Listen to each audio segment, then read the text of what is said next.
Aló, presidente, ¿me escucha? Bienvenidos un día más a nuestro podcast Español para Empresas. Hoy vamos a hablar sobre Venezuela. Más concretamente, vamos a comparar cómo era la vida durante el gobierno del comandante Hugo Chávez y cómo es ahora con el presidente Nicolás Maduro. Adelante con el programa. ¿Sabían que Hugo Chávez fue uno de los militares participantes en el golpe de Estado contra el presidente Carlos Andrés Pérez en 1992?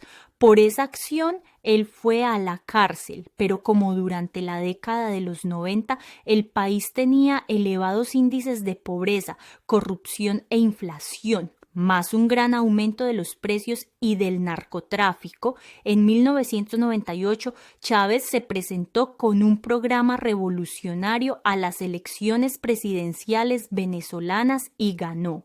Desde ese año y hasta 2012, cuando muere de cáncer a los 58 años, él era el presidente de Venezuela. Muchas cosas cambiaron. Primero, el nombre. Antes de Hugo Chávez, el país se llamaba República de Venezuela, pero al llegar al poder, el comandante aprobó una nueva constitución y desde 1999 el nombre oficial es República Bolivariana de Venezuela, en honor del gran libertador de la patria, en el siglo XIX, el general Simón Bolívar.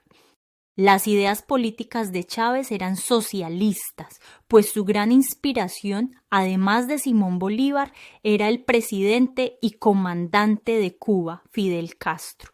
Por esa razón, la economía venezolana era una economía planificada. Por otro lado, debido a que el precio internacional del petróleo fue muy alto durante los primeros 10 años del siglo XXI, el Estado ofrecía muchos programas de ayuda social a la gente más pobre. Como consecuencia del apoyo popular, Chávez triunfó en las elecciones de los años 2002, 2007 y 2012. Durante esos 4 gobiernos chavistas, la vida de las personas de clase baja era mucho mejor que en épocas anteriores. Gracias a un programa de intercambio con la Cuba castrista, Venezuela recibía misiones de profesores y médicos cubanos que ayudaban a elevar la calidad de la educación y la sanidad públicas del país, mientras que Cuba recibía petróleo venezolano prácticamente gratis. A pesar de estas y otras iniciativas, no todos los venezolanos apoyaban al comandante bolivariano. Desde su primer mandato, en 1998, había una fuerte oposición liberal que denunciaba las maneras dictatoriales del presidente y la falta de libertades económicas, políticas y de prensa en Venezuela. En 2002, la oposición organizó primero un golpe de Estado y una huelga general después que duró 63 días para expulsar a Chávez del poder, sin éxito. En los 13 años de su presidencia, cada domingo a las 11 de la mañana, Hugo Chávez presentaba un talk show de radio y televisión llamado Aló Presidente, en el que respondía a las quejas y preguntas que los ciudadanos le hacían, y también hablaba sobre geografía, historia, filosofía y pedagogía, además de promocionar su revolución bolivariana y criticar a los Estados Unidos y sus políticas imperialistas.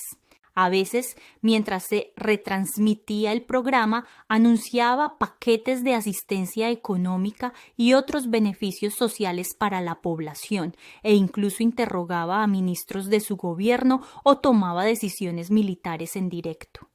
Durante las emisiones, Chávez habitualmente vestía con camiseta de color rojo o con uniforme militar y a menudo llevaba una boina similar a la que usaba el Che Guevara.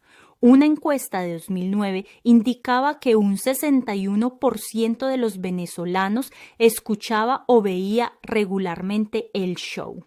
Sin embargo, Todo esto terminó el 5 de marzo de 2012, cuando el vicepresidente Nicolás Maduro anunció la muerte del comandante. Poco más tarde se organizaron unas nuevas elecciones presidenciales en las que compitieron el propio Nicolás Maduro en representación del sector oficialista bolivariano y Enrique Capriles como candidato de la oposición liberal. Los resultados fueron muy ajustados, con la victoria de Maduro por un escaso 50,61% de los votos. A partir de ese momento y hasta la actualidad, la situación política, económica y social de Venezuela se radicaliza. Entre 2013 y 2020, el precio del petróleo baja mucho, con lo que disminuyen los ingresos del Estado y crece la deuda externa del país para poder pagar la importación de productos de primera necesidad. Como solución a este problema, el gobierno decide imprimir más y más dinero, lo que provoca el crecimiento descontrolado de la inflación y el aumento del desempleo, y esto, unido a la escasez de alimentos y medicinas y al desabastecimiento de los comercios, lleva a un incremento exponencial de los índices de pobreza y desnutrición de los venezolanos. Como consecuencia, las protestas se generalizan y Maduro responde de tres maneras. Concentra el poder en sus manos mediante la aprobación de leyes que reducen el papel de la Asamblea Nacional de Venezuela, el Parlamento, al de una institución únicamente consultiva. Persigue a la oposición política a través del Tribunal Supremo de Justicia que él controla y utiliza al ejército para reprimir las huelgas y manifestaciones en contra de su mandato. Cientos de opositores políticos y de simples ciudadanos son arrestados, condenados a penas de cárcel y torturados en prisión. Se censura y persigue judicialmente a los medios de comunicación privados que acusan al gobierno de corrupción.